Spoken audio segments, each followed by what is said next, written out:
우리가 뭐 어디를 간다 하면 그곳에 갈 때 그곳이 어디든지 반드시 기본적으로 갖춰야 될 것들이 있을 거예요. 그 모임에 또는 그 장소의 그 목적에 맞게 말이죠.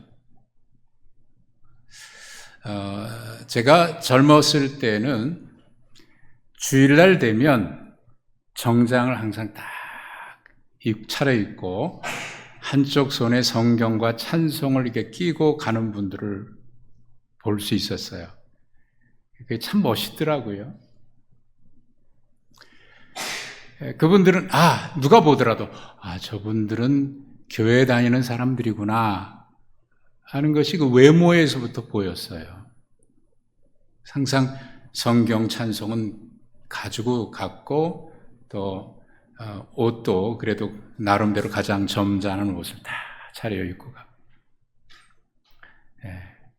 그것이 이제 자연스럽게 내가 그리스도인이다라고 하는 것이 사람들에게 이제 보여진 거죠. 그러니 삶에서도 당연히 그런 책임감을 가지고 이제 살아가게 되죠. 요즘에는 성경과 찬송을 교회에 이제 비치해 두기도 합니다. 그런 그 이유는 부득이하게 가져오지 못할 분들이 계시죠. 갑작스럽게 어떤 사정이 있어서 그리고 처음 교회 나오시는 분들이나 그분들을 위해서 교회에다가 비치를 해두어요. 근데 교회 가면 성경 있는데 뭐 갖고 다녀? 그리고 이제 늘상 그렇게 다닌다면 가능하면 이제 내 성경 찬송을 가지고 다니시는 게 좋겠죠. 그리고 이용했다 그러면 나갈 때는 분명히 가져올 때는 어디서 가져왔으니까 나갈 때는 그 자리에다 꽂아놓고 가시면 그것도 좀 우리가 지켜야 될 질서 중에 하나이죠. 어쨌든 요즘에는 휴대전화에 기본적으로 성경 찬송들이 어플이 깔려 있어서 그걸 이용하는 분들이 많아요. 휴대전화 항상 갖고 다니니까 말이죠.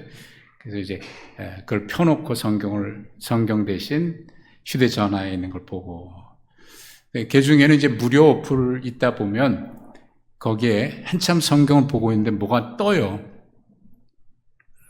광고가 떠요. 광고가. 성경을 이렇게 보고 있는데 광고가 뜨는데 이런 광고가 떠요. 지금이 마지막 기회입니다.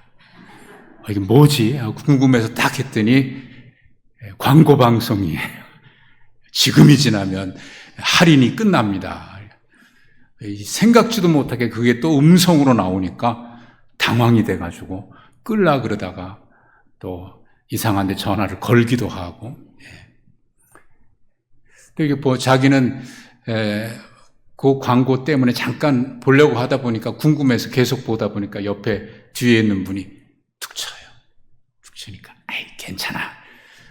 또 이게 예배 시간에 성경 보는 줄 알았더니 휴대전화로 인터넷 서핑을 하고 있더라. 어떤 분이 그걸 보고 와가지고 목사님 이랬어요. 그래서 잠깐 봤겠죠. 여러분 우리가 기본적으로 필요한 게 있고 갖춰야 될 게 있고 그래요. 요즘은 해외여행이 일반화돼서 얼마든지 가죠. 여러분 해외여행을 가려고 하면 뭐가 필요하겠습니까? 시간이 있어야 가죠. 그죠? 아무리 가고 싶어도 시간 없어서 못 가는 분이 있어요. 어떤 분은 목사님 시간이 안 돼서 못 가요. 가고 싶은데. 그럴 수 있습니다. 또 어떤 분은 시간은 되는데 돈이 없어서 못 가요. 돈이 있어야 또 가지요. 시간 아무리 많아도 돈이 있어야 됩니다. 근데 시간도 있고 돈도 있는데 여러분 정말 필요한 일이라면 시간은 내더라고요. 꼭 가야 되는 일이라면 돈은 또 어디서 마련하든지 다 하더라고요. 근데 시간도 있고 돈도 있는데 이거 없으면 안 되는 거 있죠. 여권 없으면 비행기 타지도 못합니다. 여권이 있어야 시간도 있고 돈도 있어도 여권 없으면 해외여행 못 가죠. 제 경험한 이야기인데요. 한 번은 이제 함께 가는 일행들이 있는데 공항에 도착을 해서 여행사 직원이 와서 이제 여권을 발권을 위해서 다 수거했어요. 거두시라고. 거뒀는데 그 중에 한 분이 여권의 만료 기간이 3개월밖에 안 남은 거예요. 갈 수 있어요, 없어요? 네. 여행사에서 늘 알려주지요? 시작할 때부터 계속 문자로 알려주고 알려줘요. 여권 확인하십시오. 최소한 6개월 이상은 남아야 합니다. 계속 알려주는데 이분은 당연히 넘을 거라고 생각을 한 거예요. 근데 막상 보니까 3개월밖에 안 남았어요. 그래서 못 가서.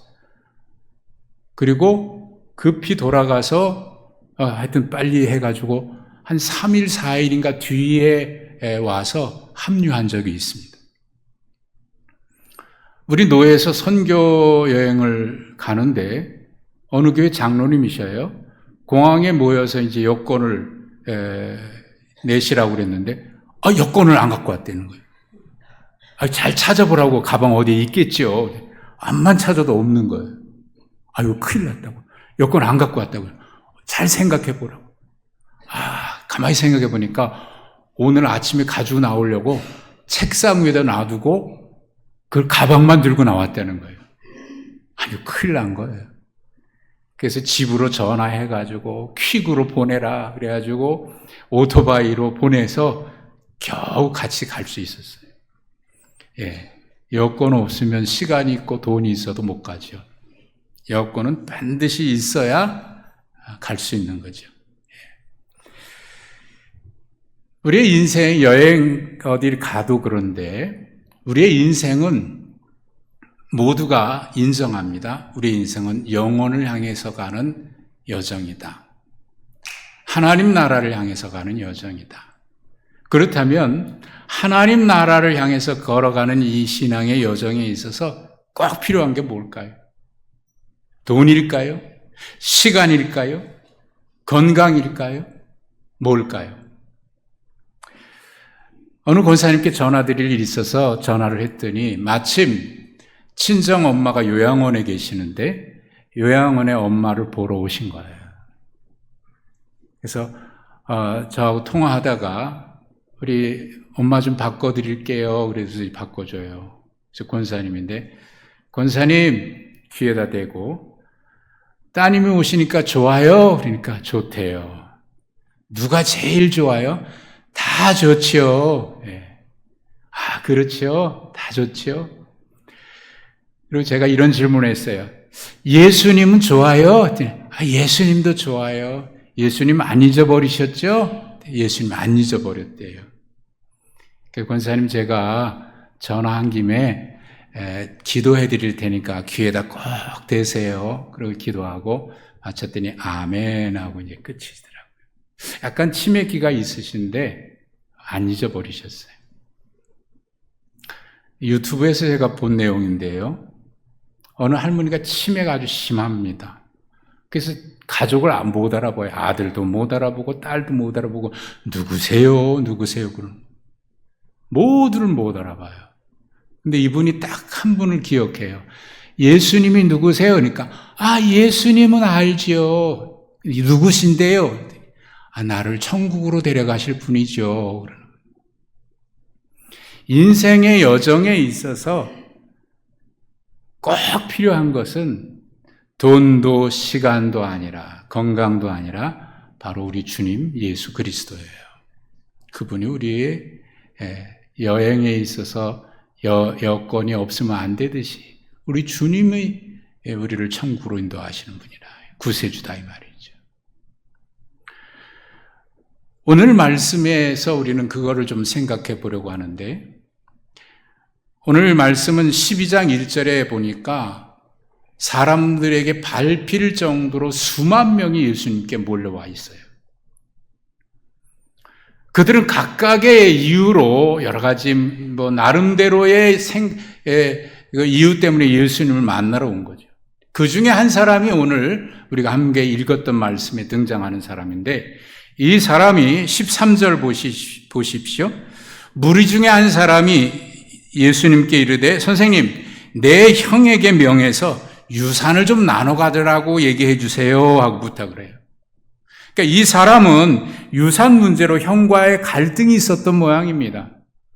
형이 욕심이 많아서 유산을 독차지하려고 했는지 아니면 동생보다 더 특별하게 많이 갖고자 했는지 이런 것 때문에 형제 간에 갈등이 있었던 거예요. 그 문제를 해결하지 못하니까 예수님 보러 좀 해결해 달라고 찾아온 겁니다. 사실 이 이야기는 가만히 생각해 보면 그때만이 아니라 지금도 얼마든지 우리 가운데 일어나는 일들 아니겠습니까? 그걸 형에게 예수님 좀 얘기해서 해결해 달라고 이렇게 왔던 겁니다. 그때 예수님이 이 사람에게 하신 말씀이 14절에 기록이 되어 있습니다. 이 사람아, 누가 나를 너희의 재판장이나 물건 나누는 사람으로 세웠느냐 하시면서 삶과 모든 탐심을 물리치라 사람의 생명이 그 소유에 넉넉한 데 있지 아니하니라 그렇게 말씀을 하시고 이 말씀에 이어서 우리가 잘 알고 있는 한 비유를 말씀하십니다. 한 부자의 비유입니다. 우리는 이 부자의 비유를 어리석은 부자의 비유라고 얘기를 하는데 예수님이 하신 말씀은 이 비유는 바로 그 유산 문제로 예수님을 찾아온 그 사람에게 대한 대답으로 하신 말씀인 거예요. 16절에 보십시오. 또 비유로 그들에게 말하여 이르되 한 부자가 그 밭에 소출이 풍성하매 농사를 잘 짓는 사람입니다. 농사를 잘 지었고 그래서 소출도 풍성했어요.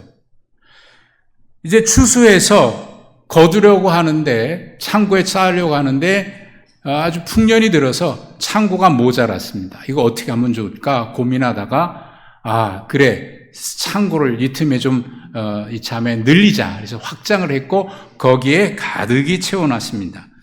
아마 상당히 만족했겠죠. 그래서 만족을 하면서 스스로에게 하는 말이 19절에 기록이 되어 있습니다. 또 내가 내 영혼에 이르되 영혼아 여러 해 쓸 물건을 많이 쌓아두었으니 평안히 쉬고 먹고 마시고 즐거워하자. 자기 영혼에게 하는 말이에요. 지금으로 말하면요 노후 준비가 잘 돼 있어요. 이제는 그동안 고생했으니까 이제는 걱정 없어. 이제는 먹고 쉬고 즐기자. 노후 준비도 아주 잘 돼 있는 겁니다. 여러분 이 사람에 대해서 여러분은 어떻게 생각하십니까? 지혜로운 사람입니까? 어리석은 사람입니까? 예수님은 이 사람에 대해서 어리석은 사람이라고 얘기했는데 생각해보면 어리석은 이유가 없습니다. 그는 열심히 사는 사람이고요. 나름대로 자기 분야에서 최선을 다한 사람입니다. 그리고 지혜롭기도 해요. 미래에 대한 준비까지 다 해놓은 사람입니다. 이제 노후도 생각해야 되잖아요. 지금 잘 됐으니까 야 흥청망청 쓰자. 내일은 내일이 알아서 할 거지 하면서 그날 쓰고 내일 준비 안 하고 하는 사람이 아니라 이제 노후까지 미래까지 준비한 사람이니까 지혜로운 사람이잖아요. 근데 예수님은 이 사람을 가리켜서 어리석은 사람이라고 얘기했습니다. 여러분은 어떻게 생각하세요? 어리석어요? 지혜로워요? 아니 세상에서 보면 이 사람만큼 지혜롭고 열심히 사는 사람이 어디 있어요? 그 사람은 왜 어리석으냐 말이죠. 그런데 예수님이 어리석다고 하신 이유가 있습니다. 그것을 우리가 좀 살펴볼 필요가 있는데 우선은 이 사람은 인생의 가치 그리고 인생의 행복이 물질에 있다고 생각하며 살았던 사람입니다. 살면서 물질이 필요하지요. 그것이 있어야 어느 정도 만족도 누리고 뭔가 준비도 하고 행복도 없는 것보다는 있어야 그래도 행복할 수 있지요. 그런데 그것도 여기서 말하는 것은 그것이 없어야 된다고 얘기하는 게 아닙니다. 그것이 인생의 최대 궁극적인 가치이고 목적이냐 하는 질문입니다. 이 사람은 거기에 가치를 두고 살았기 때문에 행복이 물질의 풍족에 있다고 생각하니까 목적도 거기에 둘 수밖에 없어요. 그러니 거기에 집착하게 되고 그런데 집착하면 집착할수록 만족이란 없습니다. 만족이 없어요. 그죠? 또 있어야 되고 또 있어요. 생각해 보십시오. 여러분, 우리가 얼마나 누려야 만족할까요? 얼마나 먹어야 만족할까요? 얼마나 누려야 부족함이 없을 수 있을까요? 끝이 없거든요. 예수님이 이 사람이 어리석다고 말한 결정적인 이유는 20절에 있습니다. 20절 말씀을 보십시오. 예수님께서 말씀하십니다. 오늘 밤에 내 영혼을 도로 찾으리니 라고 말씀을 하셨습니다. 쌓아둔 재산이나 곡식이나 건강이나 다 내 것이라고 말할 수 있을 거예요. 그런데 내 생명조차 내 것일까요? 아니, 정확하게 말하면 내가 쌓아둔 재산도 건강도 정확하게 말하면 내 것이라고 말하기는 좀 아니죠. 내 것이라면 내가 마음대로 하고 싶은 대로 다 돼야 되는데 그렇든가요? 어떨 때는 그렇게 아꼈는데 나도 모르게 모든 것이 다 사라질 때가 있잖아요. 건강도 그렇고 모든 것도. 하지만 그래도 내가 가지고 있으니까 내 것이라고 어느 정도 말할 수는 있지만 생명은 어떤가요? 생명이 내 것이라고 얘기할 수 있을까요? 여기서 예수님이 어리석다라고 말한 이 단어는 우리가 일반적으로 생각하는 그런 어리석음이 아니라 참된 가치를 어디에 두어야 하는가에 대한 분별력이 모자라는 사람을 말할 때 성경에서 어리석다고 얘기한 겁니다. 이 세상의 풍부에만 관심이 있었을 뿐 영원한 것에는 관심이 없습니다. 하나님의 나라 관심이 없습니다. 하나님의 나라가 어디 있어? 천국이 어디 있어? 그거 죽어봐야 아는 거 아니야? 예, 관심이 전혀 없습니다. 이 세상에 살다가 만족하고 누리고 뭐 그러면 다는 그게 천국이지. 예, 얼마나 누려야 천국이 될까요? 예수님이 이 말씀을 하신 것은 유산 때문에 예수님을 찾아온 사람에 대한 비유로, 대답으로 하신 말씀이거든요. 그러니까 거기로 다시 돌아가 봐야 될 필요가 있습니다. 예수님은 이 유산 때문에 예수님을 찾아온 사람을 향해서도 결국은 뭐라고 얘기한 겁니까? 어리석다고 얘기한 겁니다. 왜 어리석다고 얘기했을까요? 크게 두 가지 면이 있습니다. 첫째는 14절에 있는 대로 예수님이 누구신지를 잘 모르는 거예요. 이 사람이 생각할 때 예수님은 누구십니까? 유산을 나눠주는 사람이에요. 재판관이에요. 예수님이 나를 누가 너의 재판관으로 세웠느냐. 13절에 보면 이 사람이 예수님을 향해서 선생님이라고 얘기를 했는데 여기서 말하는 이 선생님이라고 하는 단어는 디다스칼레라고 하는 단어예요. 그것은 히브리어로 랍비라고 하는 단어의 헬라어입니다. 그러니까 랍비하고 같은 말이죠. 선생님. 근데 그 당시에 어떤 법적인 문제나 유산 문제라든지 이런 것으로 인해서 분쟁이 생기면 랍비들이 주로 해결해 주었어요. 그러니까 이 사람도 예수님을 그런 랍비 중에 한 사람으로 생각을 한 겁니다. 우리도 종종 어떤 문제가 있으면 예수님을 찾아와서 그 문제 해결해 달라고 기도할 때가 있죠. 평상시에는 예수님에 대해서는 별로 관심도 없고 찾지도 않고 있다가 이 사람처럼 어떤 곤란한 문제가 생기면 내가 해결하기 어려운 문제가 생기면 예수님 찾는 사람이 있죠. 그 사람에게는 예수님은 누구죠? 문제를 해결해 주는 분입니다. 예수님을 평상시에는 생각하고 있지 않다가 병이 생기고 그런 건강에 문제가 생기면 예수님을 찾아온다. 그러면 그 사람에게는 예수님이 누구냐면 의사와 같은 분이겠죠. 아들이 공부 잘하게 해달라, 공부 잘할 수 있게 해달라, 그리고 뭐 직장 어디로 들어가게 해달라, 학교 어디로 들어가게 해달라, 이거에 관심 있고 예수님을 찾아오면 그 사람에게 예수님은 어떤 사람이에요? 공부 잘하게 해주는 분이죠. 그리고 좋은 직장, 대학에 들어가게 해주는 분이죠. 예수님이 이 세상에 오셨을 때도 예수님에 대해서 많은 오해를 했습니다. 나사렛 출신이라 그러니까 아니 나사렛에서 무슨 선한 것이 날 수 있겠어? 무시를 했습니다. 보니까 뭐 목수의 아들인데 무슨 메시아라고 그래. 그리고 멸시를 했죠. 그에 비하면 이 사람은 랍비라고 얘기한 거니까 좀 나은 편입니다. 지금도 예수님에 대해서 사람들은 말합니다. 예수님은 4대 성인 중에 한 분이야. 근데 예수님은 4대 성인으로 존경받기 위해서 오신 분이 아닙니다. 예수님 당시에 제자들에게 예수님이 물어요. 아니, 제자들이 예수님께 얘기 먼저 했지요. 예수님 사람들이 말하는데요. 예수님을 가리켜서 엘리야라고 하기도 하고요. 세례 요한이라고 하기도 하고요. 선지자 중에 한 사람이라고 얘기하던데요. 그래? 그 너희는 나를 누구라고 하느냐? 라고 주님이 질문하셨죠. 그때 베드로가 주는 그리스도시여 살아계신 하나님의 아들이라고 대답을 한 거죠. 주님은 이 세상에 선지자로 대접받기 위해서 4대 성인으로 그런 사람으로 존경받기 위해서 오신 분이 아니라 우리의 죄를 대신해서 빌립보서 2장에 보면 하나님이신 그분이 죄인된 인간의 몸으로 이 땅에 낮아지셔서 오신 거예요. 멸시받고 천대받고 그렇게 대우받으면서도 오셨어요. 이유가 있습니다.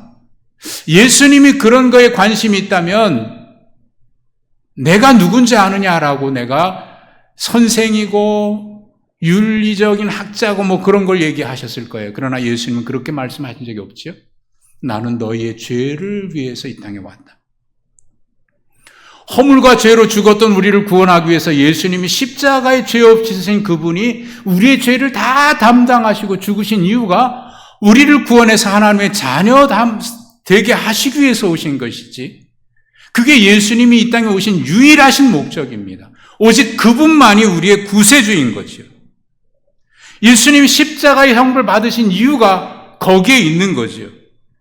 근데 이분은 그걸 모르고 내 문제나 해결해 달라고 얘기하는, 거기에만 관심이 있으니까 예수님이 어리석다고 얘기한 거예요. 두 번째, 이 사람이 어리석은 것은 사람의 생명이 소유에 넉넉한 데 있다고 착각했기 때문입니다. 15절의 말씀입니다. 그들에게 이르시되 삼가 모든 탐심을 물리치라. 사람의 생명이 소유에 넉넉한 데 있지 아니하니라. 여러분은 예수님이 이 사람에게 말씀하신 것에 대해서 어떻게 생각하십니까? 사람의 생명이 소유에 넉넉한 데 있나요? 사람의 가치가 세상의 소유나 권력이나 명예나 성공에 있나요? 사람의 생명의 가치가 거기에 있던가요? 우리는 알고 있습니다. 남부럽지 않게 살고 있는 많은 사람들이 있습니다. 그런데 그들에게 보면 우울증 걸리기도 하고요. 자녀들 간에 유산 때문에 싸우고 죽이는 일도 있고요. 심지어는 유산 때문에 부모를 죽이는 일도 있어요. 며칠 전에 TV를 보다가 깜짝 놀랐는데, 한 어머니가 노인 할머니인데 연세가 많으신데 시신으로 발견된 거예요. 누가 발견했냐 그랬더니 셋째 며느리가 발견하고 신고를 했는데, 거기에 첫째, 둘째 아주머님이 먼저 와서 확인을 했대요. 그래서 처음에는 누가 타살당한 건 줄 알았는데 나중에 알고 보니까 이 첫째 아들, 둘째 아들이 유산 때문에 어머니를 죽인 거예요.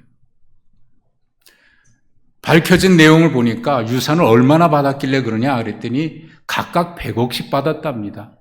100억을 삼형제가 나눠 가진 게 아니라 각각 그렇게 받았대요. 그래서 제가 믿겨지질 않았어요. 얼마나 재산이 많길래 그렇게 나눠줬을까. 근데 그게 부족하다고 서로 다투다가 어머니를 죽인 거예요. 여러분, 생명이 소유에 있나요? 행복이 거기에 있나요?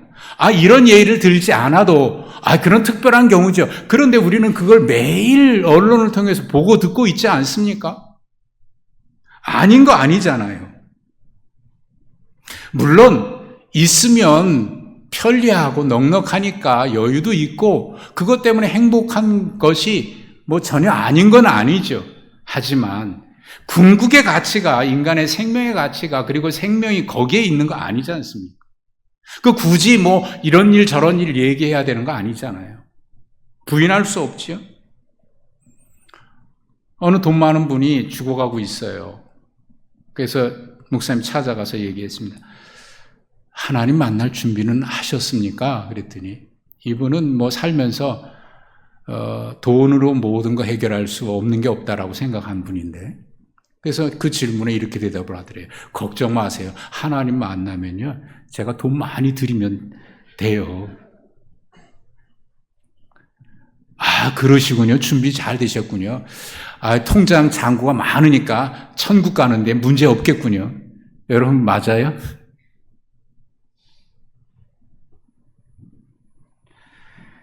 예수님 말씀을 다시 들어야 합니다. 20절 말씀에 예수님께서 어리석은 부자에게 하신 질문이 있습니다. 20절 우리 한번 같이 읽어보았으면 좋겠습니다. 시작. 하나님은 이르시되 어리석은 자여 오늘 밤에 내 영혼을 도로 찾으리니 그러면 내 준비한 것이 누구의 것이 되겠느냐 하셨어요. 여러분, 이 질문을 오늘 우리에게 하나님이 우리에게 하시는 겁니다. 오늘 밤에 내 영혼을 도로 찾으리니 그러면 내 준비한 것이 누구의 것이 되겠느냐. 여러분, 하나님이 여러분에게 이 질문을 하신다면 여러분은 뭐라고 대답하시겠습니까? 오늘 이 말씀을 주님은 우리에게 하고 계시는 거예요.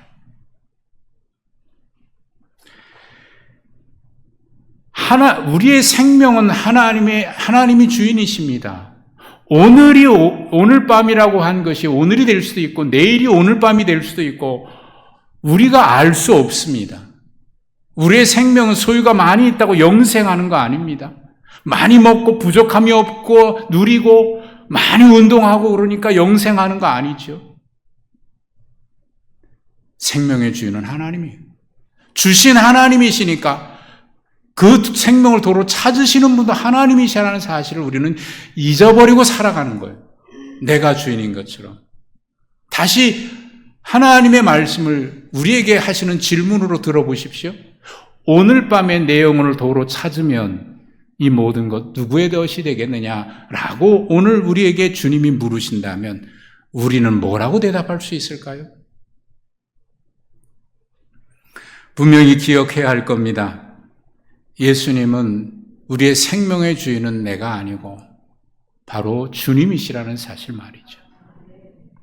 예수님은 우리에게 문제 해결자로 오신 분이 아니라 우리를 구원하기 위해서 오신 거고, 참되게 사는 것이 무엇인지를 알려주기 위해서 오고, 인간의 가치는 어디에 있다라고 하는 것을 알기 위해서 오신 거고, 인간의 가치는 바로 하나님의 형상을 닮았기에 하나님 앞으로 가야 할 존재라는 사실을 알려주기 위해서 나로 말미암지 않고는 하나님께로 갈 자가 없느니라 길이요 진리요 생명으로 오신 분이에요. 우리의 구세주이십니다. 유일하신 구세주이십니다. 바로 그 주님이 오늘 우리들에게 물으시는 거예요. 여러분, 우리의 고백이 분명해질 수 있기를 바랍니다. 나의 생명의 주인은 주님이시다. 주님은 우리의 구세주로 이 땅에 오셨다. 내가 구원받을 수 있는 길은 오직 주님밖에 유일하신 분이다. 이 믿음이 오늘 우리들의 고백으로 분명해질 수 있기를 간절히 소망합니다.